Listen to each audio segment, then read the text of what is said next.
So yan, araw-araw ganyan yung good morning. So yan guys, maraming salamat pala sa nanood sa in-upload nating bagong videos kahapon. At sa mga nag-comment, nakaka-overwhelm lang dahil talagang hinintay po ninyo yung pagbablog ko, pagbabalik natin. Maraming na-inspired sa mga ginagawa kong videos nung nasa South Korea pa po tayo. So sana nakatulong po kahit papano. At congratulations din po pala sa mga dating nanonood na nagko-comment ngayon, na dating nanonood lang sa videos ko ngayon, nais nilang ipaabot sa akin na nasa Korea na sila. So masaya po ako para sa inyo.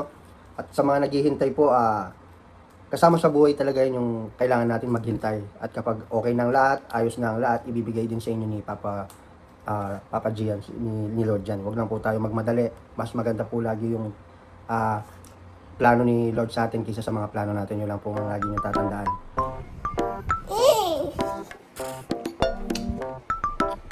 Aray! Bubot! Hoy! Hindi ka mamaklas ka pa mo. Pinusit mo na dyan tissue lang, may. Huwag siya may kaya mo kanil. Linagay mo kayo, kuryoso po. Bilis na.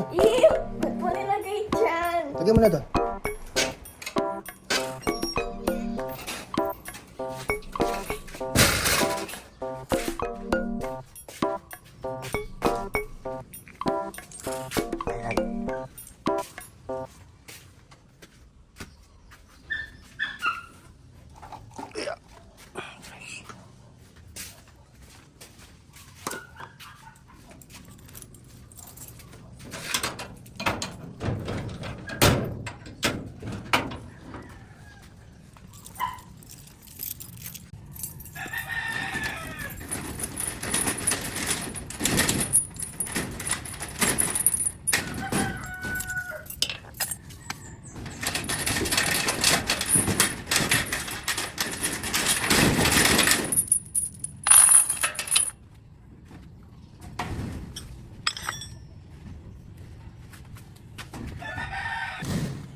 So guys, tignan nyo yung mangga dito sa harap ng bahay namin guys. So ayan o, daming nalalaglag na mga mangga o, maratamis. So hinog na, ang dami doon. Sisilaglag-lagan lang guys. Bubulo na naman tayo umagang umaga. Tignan nyo guys o, dami niyang bunga sa taas. Ayan guys o, nalalaglag lang. Ito yung inahanap-hanap po, namimiss ng mga OFW pag nasa ibang bansa, yung makatikim sila ng mangga. So nagsawa na si Kapro, nalalaglag na lang dito sa harapan ng bahay namin. Sawa na rin ako sa kakawalis. Ayun, na huhulog lang, sayang. So may mga gusto, pumunta na lang dito sa amin dito.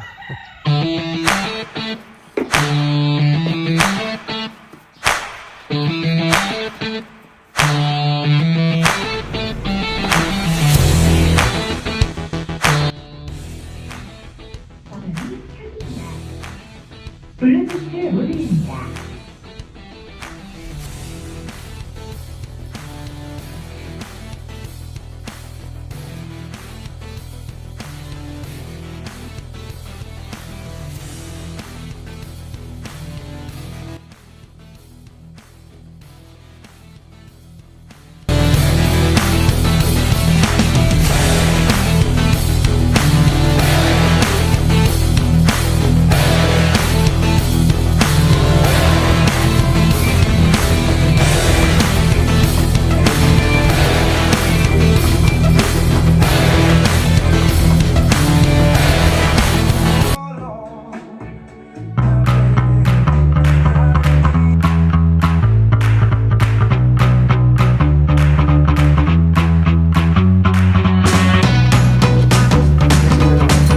Medalya ka. Sa'yo yan eh.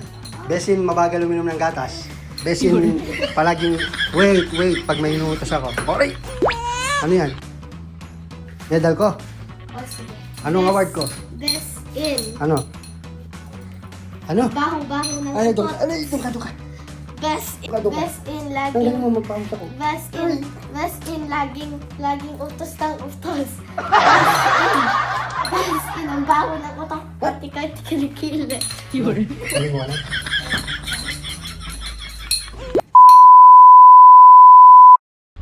Yo, what's up mga kabulol? So, ito, nagbabalik na naman po si Kabulol.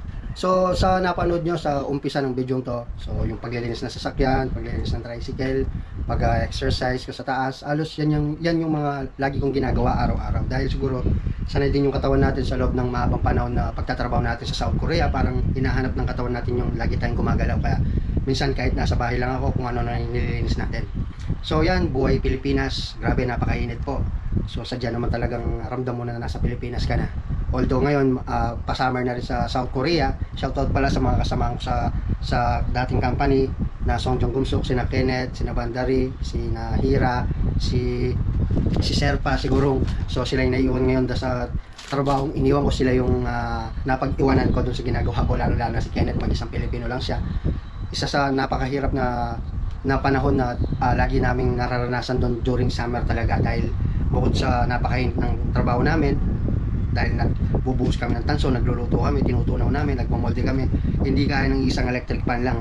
As in, bawat isang tao, bawat per station, mayroong sariling electric pan. Pag umalis ka doon, maliligo ka ng pawis. Sa previous mga videos na ginawa ko, sa isang araw, nakakalimang t-shirt tayo, 3 underwear, 3 pantalon na pinapalit-palitan natin, dahil hindi kaya talagang uubuhin ka o sisipunin ka kapag pinabayaan mo matuyo yung pawis mo sa likod mo. So sa hirap ng trabaho namin, yan din ang nagpapahirap sa amin, yung init. Kaya madalas yung mga kasama namin Koreano, mga katrabaho din namin na kagaya namin ng mga foreigner, maiksi ang pasensya dahil na rin sa sobrang init na rin, siguro madaling uminit din yung ulo nila. Shoutout din pala sa mga EPS aspirant na nangangarap, nagpaplanong makapunta ng South Korea. So tiwala lang, darating din yung time kung okay na yung lahat, ibibigay din sa inyo ni Lord yan. So mas maganda lagi yung plano niya kaysa sa mga plano natin. Lagi niyo pong tatandaan yan. Kung nababalitaan din po ninyo sa mga iba-ibang content creators sa South Korea, marami rin po mga kababayan natin na EPS na nakarating na doon na hindi sinwerte sa amo talaga. May sinasaktan, may delay ang sahod, walang overtime, as in parang sayang yung oras na pananatili nila doon sa company nila. Yun po yung ibig ko sabihin. So swerte yan lang po sa South Korea. Hindi ko mo nasa South Korea ka, automatic magiging matagumpay ka na, malaki na ang pagbabago sa buhay mo. Mali po yun. Pagdating nyo po ng South Korea, doon pa lang po mag-uumpisa ang tunay na pakikipagsapalaran natin, o doon pa lang po talaga mag-start yung journey natin. Nasa sa atin yun kung paano natin harapin, paano natin tignan yung mga bawat hamon, dahil sa araw-araw na ginawa ng Panginoon, pag nasa South Korea po kayo, walang katiyakan kung anong mangyayari sa'yo. Uuwi ka pa ba ng ligtas, gigising ka pa ba, maraming na-aksidente during working days, tapos hindi mo alam, ngayon malakas ka, bukas baka hindi ka na magising. Maraming mga namamatay doon, na aksidente, napuputulan ng kamay, puputulan ng paa. Yung iba, malungkot man isipin, talagang umuwi, nakakahon na sila. So maraming mga nangyayaring ganyan sa South Korea dahil sa hirap ng trabaho. Sabi ko nga lagi po sa inyo, hindi po magbibigay ng napakalaking sahod ng South Korea kung wala lang. So meaning, dapat yung sinasabi nilang 4D na dagdagan ng 5D, yung dirty, difficult, dangerous, deadly, tsaka yung isang D na ulitin ko lang guys, yung tinatawag nilang 3D na dagdagan na ng isang D, naging 4D at naging 5D na. Deadly, difficult, dangerous, dirty, tsaka yung isang D, demonyong amo. Minsan marami kong magiging doon, amo o kasamaan sa trabaho na gano'n ang ugali, parang talagang palautos, palamura. So mahirap din pakibagayan yung mga Koreano, lalo na yung mga maabutan nyo doon, matatagal na. Talagang it takes a year o buwan, hindi po pwede yung kadadating mo doon, pakikitungo ka na nila ng maganda sa una, pero sa bandang huli, unti-unti mong makikita yung bawat pag-ugali ng bawat isa sa mga kasama ka. Napaka-importante rin ng marunong ka makisama sa lahat ng bagay. But well, sa makikita nyo yan, nasa kwarto tayo ng anak ko, dahil tahimik dito yung anak kong bunso kasi sumusunod siya. Tinakasan ko lang para makapag-vlog lang ako sa inyo. So ito yung buhay ko. So yung mga naipundar ko, sa mga hindi pa nakakalam, na-upload ko na rin yan sa mga previous videos ko, kung anong narating ko, naabot ko, o na naging fruit of labor natin sa pagtatrabaho sa South Korea. Aminado naman ako na minsan hinahanap ko rin yung South Korea, hinahanap ko rin yung trabaho ko, pero hindi mo rin may pagkakailan na talaga na parang namiss ko rin talaga yung pamilya ko. Talagang, eto lang ako araw-araw, kasama ko sila. Siguro, ang isa sa pinakamagandang bagay na mangyayari ngayon sa amin, yung pag-graduate na yung anak kong college. Mag-graduate na siya this year, sa June, bilang isang marine engineer, sa awa ng Panginoon at awa ng Diyos. So malaking achievement sa akin yun, yung mapagtapos ko ng pag-aaral yung anak ko bago man lang ako matapos sa Korea. Napakalaking tulong ng pagiging E7 ko talaga dahil kahit pa paano natustusan ko yung pagka-college ng anak ko. So yan, ina-update ko lang kayo kung anong buhay natin dito.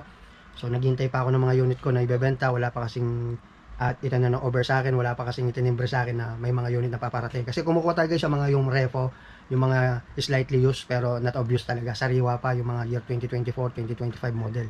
Sa mga gusto, pakilike lang po yung FB page namin na ARC Trades ng motor trading talaga. Ang dami ko na rin pong nabenta, magbuhat po nung umuwi tayo. So salamat po at siyempre bibigyan ko po kayo ng napakalaking discount lalo na kung solid kabulol po kayo at OFW po kayo. So yun lang, ipapakita lang natin kung anong buhay natin ngayon pag-uwi natin sa Pilipinas. Shoutout pala sa mga solid viewers ko dyan na laging nag-aabang sa mga videos na ginagawa ko. Huwag po kayong mawala ng pag-asa, dati din akong kagaya nyo. Dati lang din akong nakatira sa isang square na bahay na purong tabing ng mga sako, mga kawayan.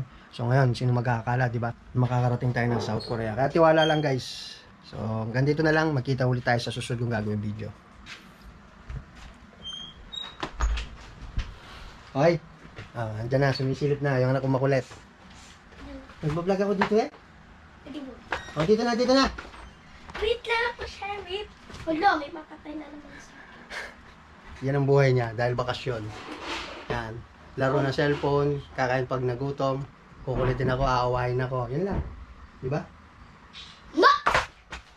No! I'm dead already. Paalam ka muna, babay ka bulal. Sabihin mo.